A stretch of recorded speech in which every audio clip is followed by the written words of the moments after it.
ইমানদার হতে গেলে অ্যাকচুয়াল কি লাগে, এইটা আমার মনে হয় মুসলিম ঘরের ছেলে মেয়েদের বোঝার অনেক অনেক ঘাটতি আছে, অনেকটাই ঘাটতি। ভাই আমি আপনাকে যদি ছোট করে এইটুকু বলি তো মনে রাখতে হবে যে ইমানদার হওয়ার জন্য মৌলিক শর্ত হলো অদৃশ্যের বিষয়গুলিকে বিশ্বাস করা, এটা মূল শর্ত। ওটা ব্যতীত কারোর নাম ইমানদারের খাতায় উঠতে পারে না। এটুকু খুব ভালো করে উপলব্ধি করা দরকার। যারা মজলিসে আছেন মাশাআল্লাহ এরা জানেন বলে আশা করা যায়, তারপরেও আলোচনা করছি, মজলিসের মানুষদেরও কিছু উপকার হতে পারে। আর যারা বাইরে রয়েছেন যদি আল্লাহ করে তাদের কাছে দুটো কথা পৌঁছায় তাহলে সেটা তাদের জন্য উপকারে আসতে পারে। জি, তো আমি কি বলেছি? আমি বলেছি যে ইমানদার হতে গেলে অদৃশ্যের বিষয়কে বিশ্বাস করতে হবে।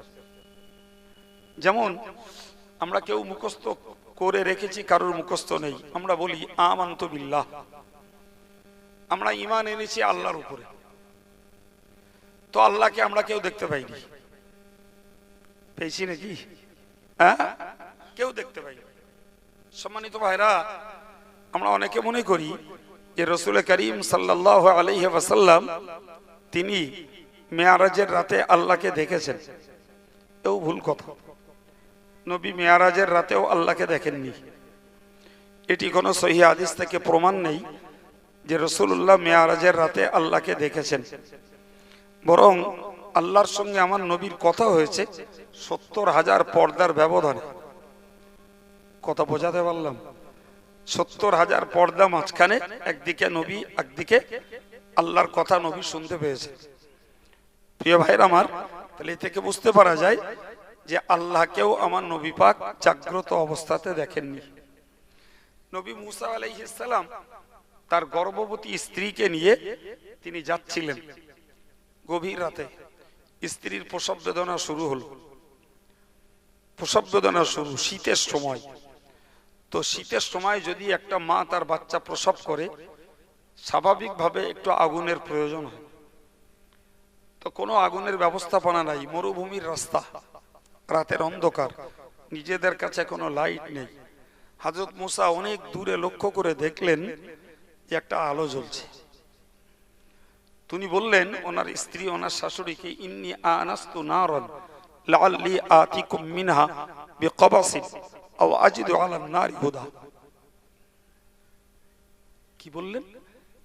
স্ত্রী আর শাশুড়িকে লক্ষ্য করে বললেন যে আমি আগুন দেখতে পাচ্ছি, তো তোমরা ওয়েট করো, আমি ওইখান থেকে হয় একটু আগুন নিয়ে আসি, অথবা আগুন পাওয়া যায় কোথায় এমন কোন তথ্য অন্তত পাই, ওই আগুনটা যদি নেয়ার মতন হয় নেব, তা না হলে ওখানে যখন আগুন জ্বলছে তাহলে নিশ্চয়ই কোনো ব্যক্তি আছে, তো তার কাছ থেকেই সন্ধান নেব আগুন কোথায় পাই। কথা শুনছেন? এই বলে তিনি ওখানটায় গেলেন। তো যখন কাছাকাছি পৌঁছেছেন, কত দূরে তো উপলব্ধি করতে পারছেন না, রাতের বেলা দূরের লাইট কত দূরে আছে বোঝা যায় কি? তো হযরত নবী মুসা যখন কাছাকাছি গেলেন, ফালাম্মা আতাহা নুদিয়া ইয়া মুসা ইন্নী আনা রাব্বুক। যেই আগুনের কাছাকাছি গেলেন, ঘনিষ্ঠ হলেন, তখনই একটা আওয়াজ এলো ওই ভিতর থেকে। কি আওয়াজ? ইয়া মুসা, হে মুসা, ইন্নী আনা রাব্বুক, আমি তোমার রব। আর একটু জোরে বলেন, আমি তোমার প্রতিপালক। মুসা নবী হতবাক, মুসা নবী অবাক হয়ে গেলেন। জি, অন্য জায়গায় এসছে আনাখতারতুক ফাসতামি লিমা ইউহা, আমি তোমাকে নবী হিসাবে নির্বাচন করেছি, মনোনীত করেছি, ফলে আমি যেটা বলছি সেটাকে শোনো। ইন্নানি আনাল্লাহ, আমি হলাম আল্লাহ। এবার বলুন, আমি তথ্যটা দিয়ে আপনাকে এই কথাটা বোঝাতে চাইছি যে নবী মুসা দেখলেন কি? আগুন, আলো, একটা জ্যোতি দেখলেন, কিন্তু সেই জ্যোতিটাকে টার্গেট করে উনি এগোলেন, কিন্তু সেখান থেকে পেলেন আল্লাহর পরিচয়। কার পরিচয়? তাহলে নবী মুসা আলো দেখেছেন, আল্লাহ দেখেননি। কি দেখেছেন? আলো দেখেছেন, আল্লাহ দেখেননি। অন্য বর্ণনায় এসছে হযরত নবী মুসা আল্লাহকে বলেছিলেন যে আল্লাহ আমি আপনাকে দেখব, আমি আপনাকে দেখতে চাই। আল্লাহ বললেন লান তারানি, আমাকে কখনো দেখতে পাবে না, কখনোই দেখতে পাবে না। হযরত নবী মুসা নাছোড় বান্দা, যারে বলে আবদার, জি উনি আল্লাহর কাছে আবদার করলেন যে আমি দেখবই। আল্লাহ বললেন এক কাজ করো, তোমার যখন দেখার এতই শখ, বলে কিনিন্দুর ইলাল জাবাল, তুমি ওই যে পাহাড়টায় দাঁড়িয়ে আছো ওই পাহাড়টার দিকে দেখো, পাহাড়টার দিকে দেখো। ফাইন ইস্তাকাররা মাকানা ফাসাউফা তারানি, তুমি যে জায়গাটায় আছো ওই জায়গাটা যদি ঠিক থাকে তাহলে তুমি আমাকে দেখতে পাবে। এটা হলো আল্লাহকে দেখা যাবে কি যাবে না তার একটি সূত্র। ওই পাহাড়টার দিকে দেখো, পাহাড়টা ঠিক থাকলে আমাকে দেখতে পাবে। এরপর ফালাম্মা তাজাল্লা রাব্বুহু লিল জাবাল, আল্লাহ পাক যখন তার নূরের তাজাল্লি ওই পাহাড়ের উপরে নিক্ষেপ করলেন, পাহাড়ের উপরে নিক্ষেপ করলেন, তাজাল্লা রাব্বুহু লিল জাবাল জালাহু দাক্কা, গোটা পাহাড়টাই চূর্ণ বিচূর্ণ হয়ে গেল। ওখাররা মূসা সাইকা, এবং মূসা নবী অজ্ঞান হয়ে পড়ে গেলেন। কোরআনের কথা বলছি, অন্য কথা নয়। তাহলে মূসা নবী দেখতে চাইলেন আল্লাহকে, আল্লাহ বললেন দেখা যাবে না, উনি বললেন দেখবো। আল্লাহ বললেন এক কাজ করো, দেখবে যদি তুই পাহাড়টার উপরে দাঁড়িয়ে আছো ওই দিকে তাকাও, যদি পাহাড় ঠিক থাকে তাহলে আমায় দেখতে পাবে। আল্লাহ নূরের তাজাল্লি নিক্ষেপ করলেন, পাহাড় চূর্ণ বিচূর্ণ হলো, মূসা নবী অজ্ঞান হলেন। আল্লাহ দেখা হলো, জোরে বলেন আল্লাহ দেখা হয়েছে।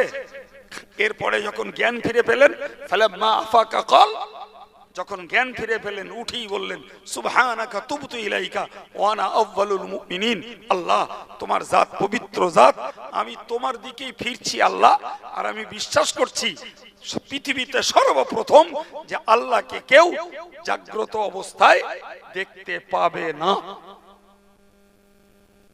কথা ঠিক না ভুল? কোরআনের অন্য আয়াত পাকে আল্লাহ বলেছেন লা তুদরিকুল আবসার, জি পৃথিবীর কোন চোখ আল্লাহকে দেখতে পায় না। ওহুয়া ইউদরিকুল আবসার, কিন্তু আল্লাহ সকলকে দেখতে পান। আমি কথা বলছি, আপনারা বসে আছেন, কিছু লোক, কিছু ছেলে, কিছু মেয়েরা বাজারে ভিড় জমিয়েছে, কিছু ভাইরা ঘরে বসে আছে। তো এই মুহূর্তে যেখানে কোরআন হাদিসের বয়ান চলছে, সেখানে সেই লোকেশনের লোকগুলো কার কোথায় অবস্থান, জি আমার আল্লাহর কুদরতের নজরে সব বলো ধরা পড়ছে না, পড়ে না? আমরা আল্লাহকে দেখতে পাচ্ছি কি? দেখতে পাচ্ছি না। আমি আপনাকে এই কয়েকটি আয়াত দিয়ে এই কথাটাকে বোঝাতে চাইছি।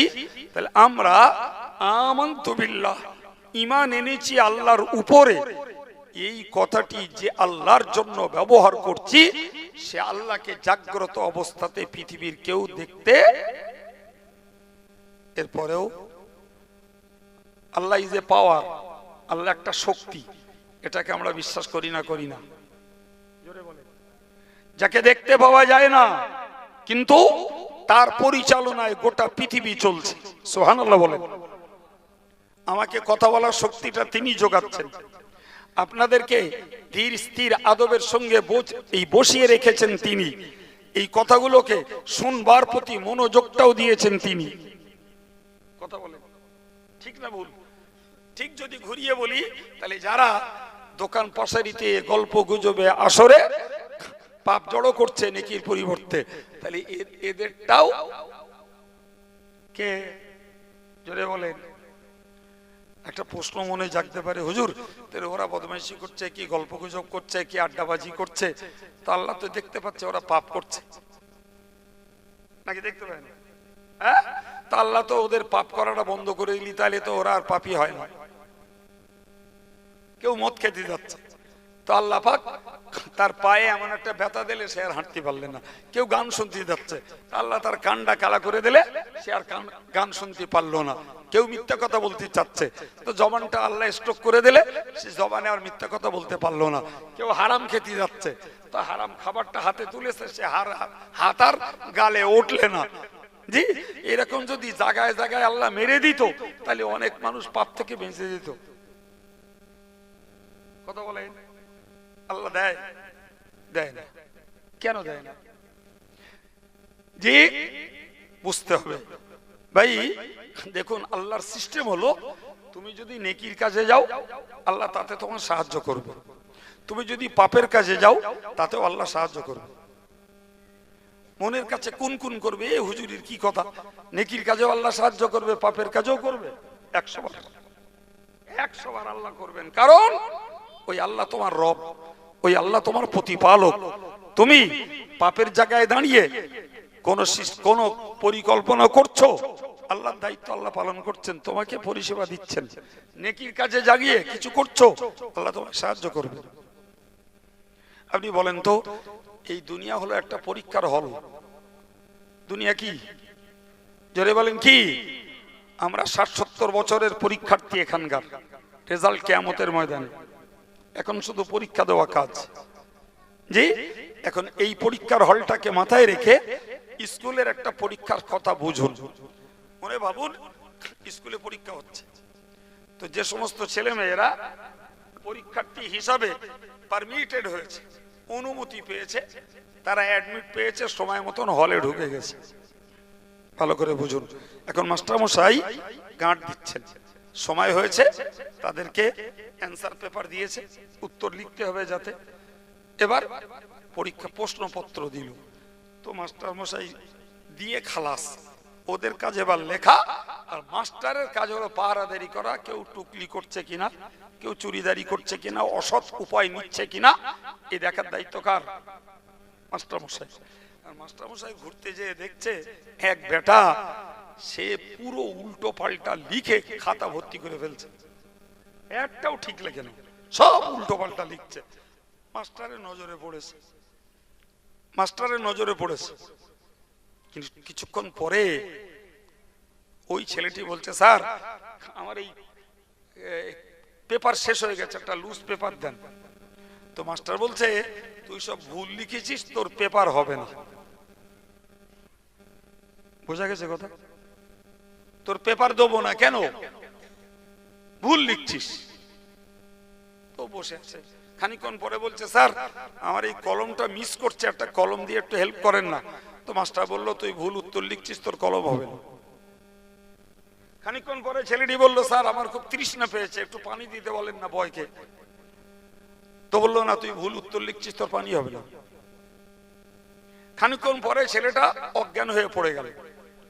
মাস্টার মশাই বলে দিলেন, খবরদার ওকে কেউ সেবা দিও না, ও ভুল উত্তর উল্টো লিখছে, ওইভাবে পড়ে থাকবে।